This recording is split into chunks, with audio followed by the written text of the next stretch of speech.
Hello pregnant ladies, welcome to my channel సాయిషా.com. ఈరోజు topic వచ్చేసి మనకి సెప్టెంబర్ 18వ తేదీన సంపూర్ణ చంద్రగ్రహణం అనేది సంభవించబోతుంది. గ్రహణ సమయంలో గర్భిణీ స్త్రీలు ఎటువంటి పనులు చేయకూడదు, అటువంటి పనులు చేయడం ద్వారా బిడ్డకు కలిగే ప్రమాదాలు ఏంటో ఈరోజు ఈ వీడియోలో తెలుసుకుందాం. అంతకంటే ముందుగా నా ఛానల్ కనుక మీరు ఫస్ట్ టైం చూస్తున్నట్లయితే ప్లీజ్ సబ్స్క్రైబ్ అయితే చేసుకోండి.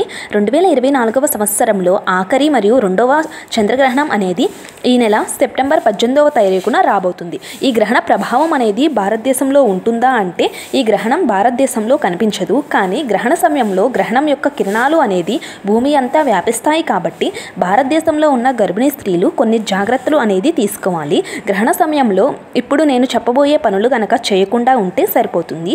గర్భిణీ స్త్రీలు గ్రహణ సమయంలో ఈ పనులు చేయడం ద్వారా బిడ్డ అనేది అబ్నార్మల్గా పుట్టే అవకాశం అయితే ఉంటుంది. అంటే కొన్ని అవయవాల లోపాలతో పుట్టే అవకాశం అనేది ఉంటుంది. ఈ నెల 18వ తారీఖున బుధవారం రోజున ఆఖరి చంద్రగ్రహణం అనేది రాబోతుంది. ఈ చంద్రగ్రహణం యొక్క పట్టు సమయం వచ్చేసరికి ఉదయం 6:12, అలాగే విడుపు సమయం వచ్చేసరికి ఉదయం 10:17 ఈ గ్రహణం అనేది ఉంటుంది. గ్రహణం యొక్క పుణ్యకాలం వచ్చేసరికి 4:05 పాటు ఈ గ్రహణం అనేది కొనసాగుతుంది. ఈ 4:05 గర్భిణీ స్త్రీలు ఇటువంటి పనులు చేయకుండా జాగ్రత్తగా ఉంటే సరిపోతుంది. ముఖ్యంగా మీరు నిద్రపోకుండా ఒక్క దగ్గరే కూర్చోండి లేదా ఒక చోటే పడుకోండి, కదలకుండా. అటు ఇటు నడవటము, అటు ఇటు తిరగటం లాంటివి అస్సలు చేయకండి. అలాగే గ్రహణ సమయంలో ఫ్రూట్స్ కానివ్వండి, వెజిటబుల్స్ కానివ్వండి, కత్తితో ఏది కూడా మీరు కట్ చేయకూడదండి. అలాగే సూదితో ఏది కూడా కుట్టకూడదు. అలానే కత్తెర తీసుకొని ఏ వస్తువుని కూడా కట్ చేయకూడదండి. ఇటువంటి పనులు అనేది కొంచెం సేపు అయితే చేయకుండా ఉంటే సరిపోతుంది. అలాగే మీరు ఫుడ్ అనేది గ్రహణం స్టార్ట్ అవ్వకముందే తినేయండి. అలాగే గ్రహణం అయిపోయాక కూడా మనం తినొచ్చు అనమాట. గ్రహణ సమయంలో అయితే ఏమీ తినకూడదు, ఏ పనులు అనేది చేయకూడదు, కదలకుండా ఉండాలి అని మన పెద్దవాళ్ళు చెప్తూ ఉంటారు.